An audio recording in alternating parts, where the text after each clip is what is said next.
Hey guys, welcome back to my channel. Today I am having prime rib roast, which is one of my ultimate favorite cuts of beef, mashed potatoes, and of course I chop up onions on my potatoes. It's something that my great grandmother used to do in her mashed potatoes.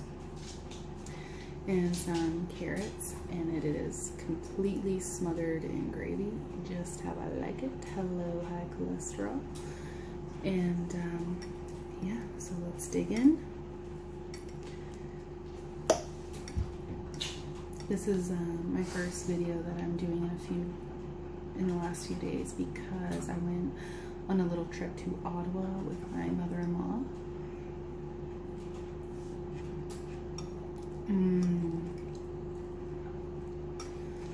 We just went there to go visit some family and do a little Christmas shopping.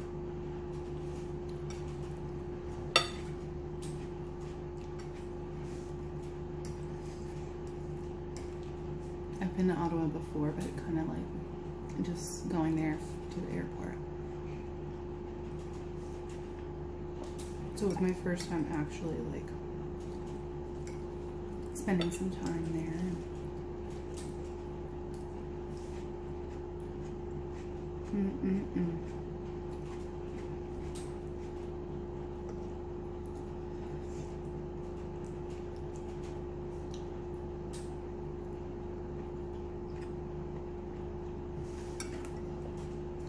I just put this in the slow cooker on low for a few hours with some pepper, garlic powder, celery salt. I put a can of beef broth in there. Tongue twister. And just a little bit of water. And then I used all those juices when it was done, mixed with some of the water from my boiled potatoes and boiled carrots. And then I just added like flour mixed with water, make it like kind of a thicker paste to kind of make my gravy thicker. Sometimes I'll use like a couple brown gravy packets instead because that gives it like a little oomph of flavor.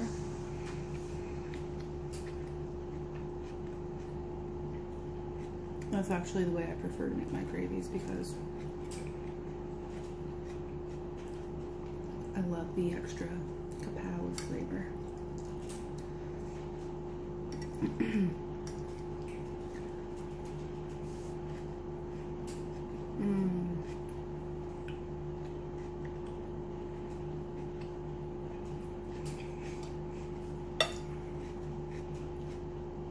Fresh prime rib. Well, I guess I don't know how fresh it is, but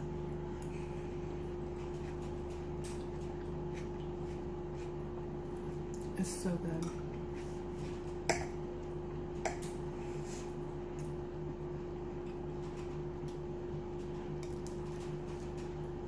These potatoes that I'm using too are from my great uncle's farm. They're nice big russet potatoes. Oh my god, so good. It's my favorite time of year when my grandfather shows up with a big bag because they're the best potatoes.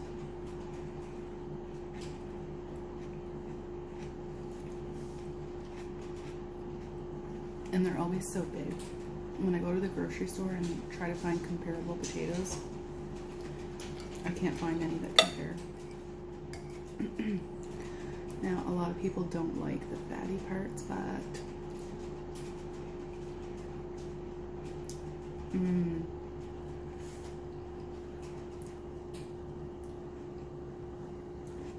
literally melt in your mouth. So, I'm filming this on Halloween, and I'm eating supper a little bit early because after this, I've got to get the kids ready in their costumes. My son is 5 months old and fitting in size 12 month clothes. So the couple of outfits that I've had set aside for him are like 3 to 6 months, and one is 6 to 9, I think. So I don't even know if anything's going to fit him, which kind of sucks because it's too late to go get anything else.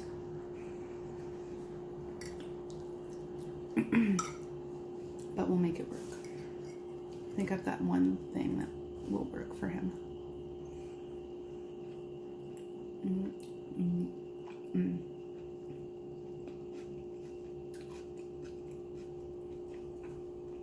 So yeah, when I was in Ottawa the first night we were there, we went to a place called the Mandarin.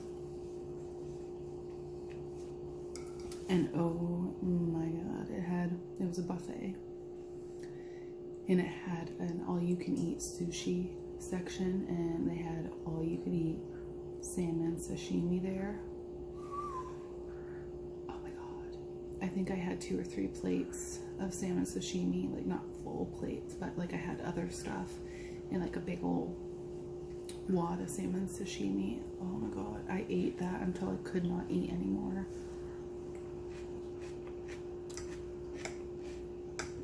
It's one of my favorites.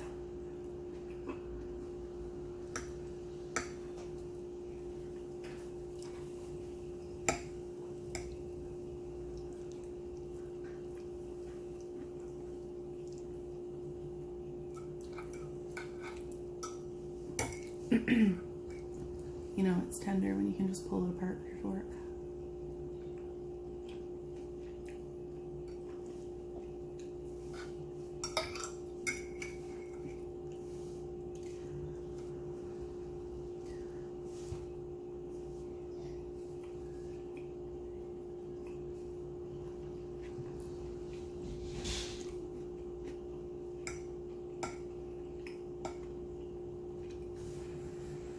Oh my goodness.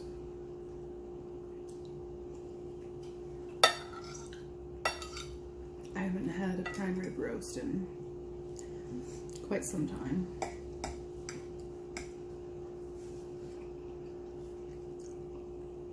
So what are you guys doing for Halloween? What are you dressing up as? What are your kids dressing up as?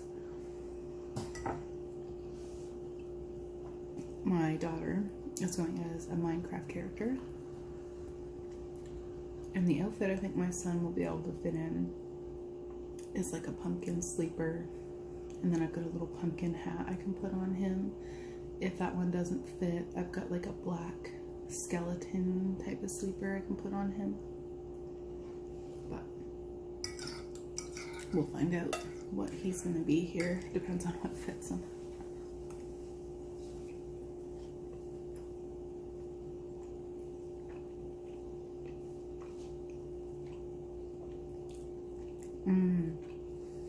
Oh my gosh.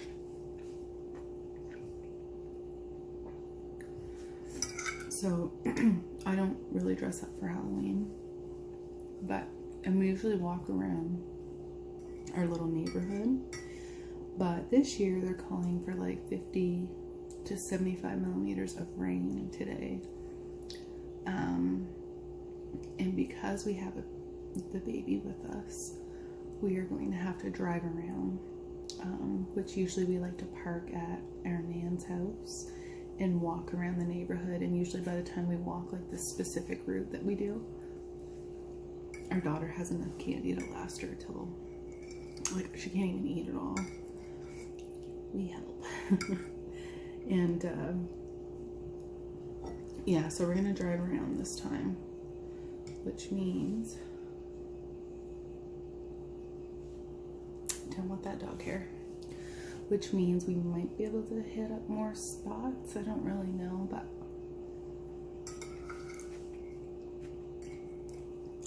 I guess it also depends on how much our little guy can take.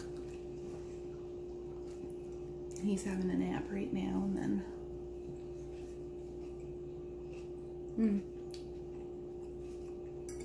and then it will be time to get ready.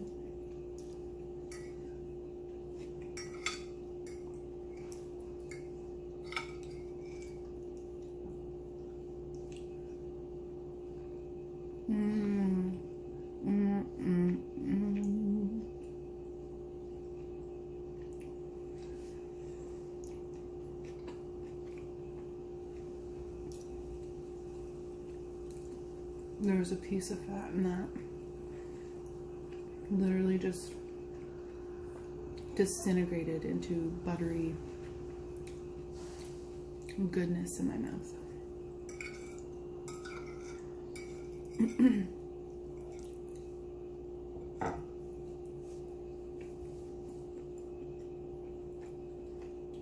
So yeah, I got back from Ottawa on Monday. Today's Thursday, 31st. I'm actually looking forward to going again, especially since I have family to stay with. And I got a good portion of my Christmas shopping done. And stuff for my husband. We didn't go to a whole lot of kids stores. I have like a Christmas shopping list on my Amazon Prime account, which is kind of all the stuff for the kids. Excuse me. And most of the adults in my family are just going to get Christmas cards with pictures of the kids in it.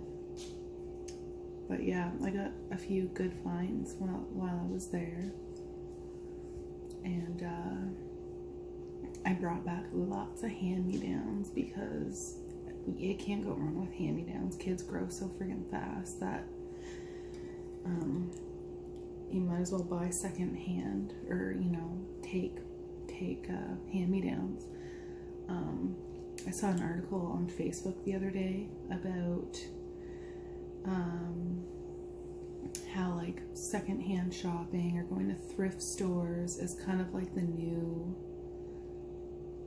I don't know, it's like the direction that it's going, I guess, was the point of the article. It wasn't like a new trend. Like, people have been thrift shopping for a long time, but I think people are making more of a conscious decision to buy secondhand and thrift shop and reuse and stuff like that. And that is something that my family and I are trying to do as well.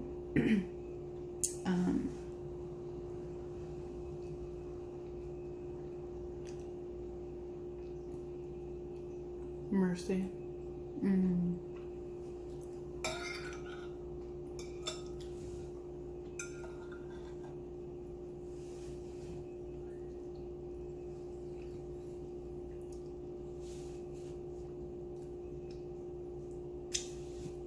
But yeah.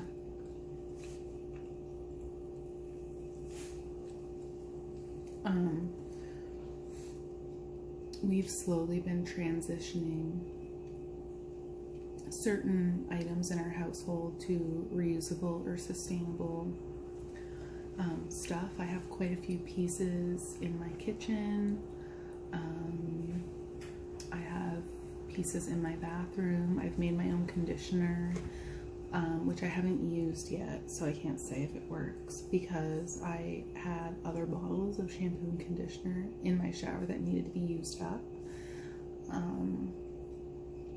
So I'm going to use up the stuff that I've purchased first, instead of just throwing it away and being wasteful, and then move on to, excuse me, hopefully like bars of shampoo. And we've been buying bars of soap with the packaging,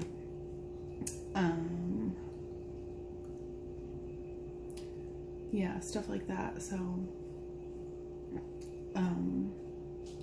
and I started doing that for two reasons. One was because my daughter was coming home and being a little bit more conscious about like her environment, and like yesterday, for example, she asked me to go pick garbage, which we have done before, and like we've done it a couple of times, but just yesterday it was, I don't know, we were having a busy day for some reason. We just didn't have time, and it was just me, her, and the baby here. So it's hard to go garbage picking if I have to carry a baby and, you know, and be bending down to get garbage all the time.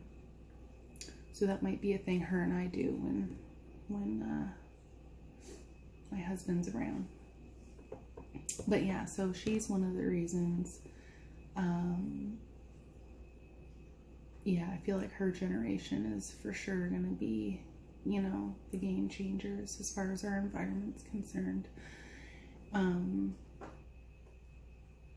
And the second reason, and this reason happened before my daughter was like adamant about helping the environment. We went whale watching like a month after we got married. It was just like a little like getaway for the day. And my husband was like a little reluctant to go, but once we went, it was amazing. Like 3 or 4 humpback whales came over to our boat. Like, you're not allowed to go near them, and like there's like laws that you have to stay so far away. So we stopped, or the captain stopped the boat, and we were like on a little like zodiac, like you're literally, you could touch the water. And the 4 humpback whales that were like off in the distance playing and breaching and stuff like that, they came over to our boat, and I almost touched a whale. So exciting. I was like so high on that trip for days. Like, oh my gosh, what an experience. Like, I would probably vlog it if I ever did that again. But even the captain was like, you guys got like a lifetime experience here. Like, I don't think you would ever have to go whale watching it again, because if you go again, you might not even get anything comparable. But anyway, so it was definitely a experience of a lifetime. At the end of it, my husband was so happy that he went.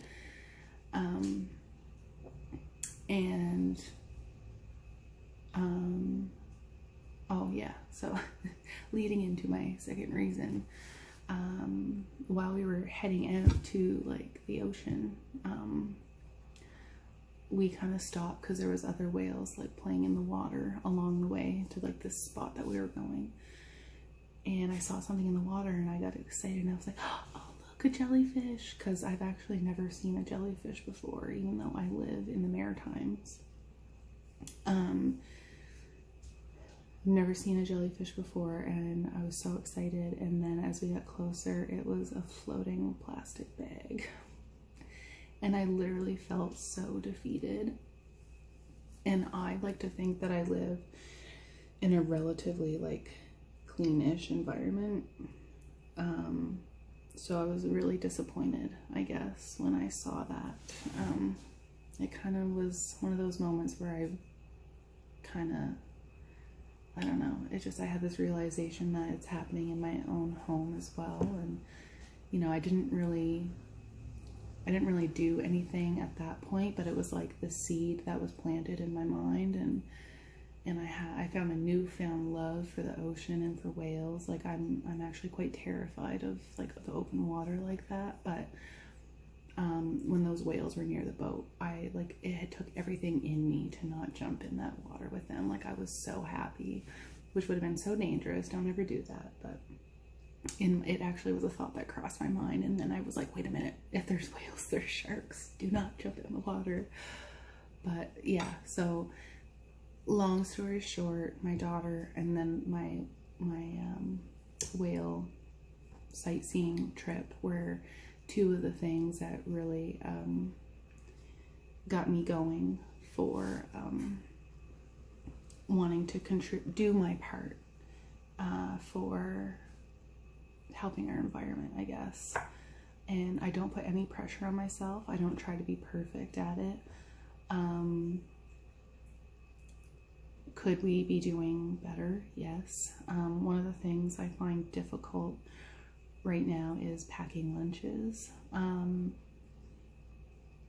There's not a lot of options for package-free lunches for my child. Like, I have to buy bread that comes in a plastic bag. One of the things I do want is a bread maker, so I can make my own bread and get ingredients at our local bulk barn, so that'll help that. And I think a lot of people quit doing stuff like this because they feel like they have to do it all right now, and I don't feel that way. We went camping this summer, so it kind of threw me back a bit. But when you have kids and you're a family, it's hard, especially when, you know, some family members are all for it and some family members just couldn't really be bothered. that makes it harder because then not everyone's on the same page. So, yeah. I don't know how this turned into, let's do our part and save the environment video, but whenever, it's something to talk about and something for us to have a healthy discussion and think about. And, you know, if it's not hurting anything, then why not? You know, I'm not judging people for their lifestyles. I just think what we are trying to do, and many other people are trying to do, really isn't hurting anybody. And if anything, it is making less waste for our landfills and that end up in the ocean. So that's kind of like, why not? Why not make a couple changes that lessen the waste that my family makes? Because ultimately we're responsible for ourselves. And this is the example that I want to set for my children. So, yeah, I guess that's kind of why I started getting really into it, and I can pass that down to my children, and they can continue on through their lives. I mean, they keep talking about banning plastic bags and plastic straws and all this stuff by the year like 2021 or excuse me, something like that. But who knows? Like, it always takes them, the government or whoever's in control of this stuff, it seems to take them longer than what they say. Like, they always have like an idea when things are going to happen, and sometimes it takes a bit longer. So I believe within the next few years we will see changes like that, because, you know, back in the day we never had that stuff. We've turned into a very convenient, disposable type of society, and yeah, and that's things that my family would like to change. We want to be more conscious. And another thing that I want to do is I did have chickens. Something happened to the chickens. I'm not going to get into it. I need to reinforce my chicken coop, but we were getting fresh eggs all the time, so I didn't have to go buy eggs that supports, you know, those big, you know, corporations that profit off of this. And so we get our own eggs, and then next spring, maybe, I just don't know how often we're going to get around, because we're into camping as well in the summer, but I would like to do some meat chickens. And if I don't end up doing them myself, I might buy them off of a farm, a local farm. Oh, it's saying it's going to stop recording soon, so I guess I've been talking too much. So, yeah, anyway, great discussion, guys. Thank you for joining me for my prime rib roast. It was so good. I wish you could have tasted it with me. And if you're hungry, go get yourself a little snacky poo. And I will see you guys for the next video. Any suggestions at all, leave a comment down below. And again, thank you for joining me. Thank you for coming back if you've been here before. And, you know, if you want to start a little community with me, consider subscribing. And, you know, no pressure, just a little thought to put out there. And I'll see you guys next time. Thanks. Bye.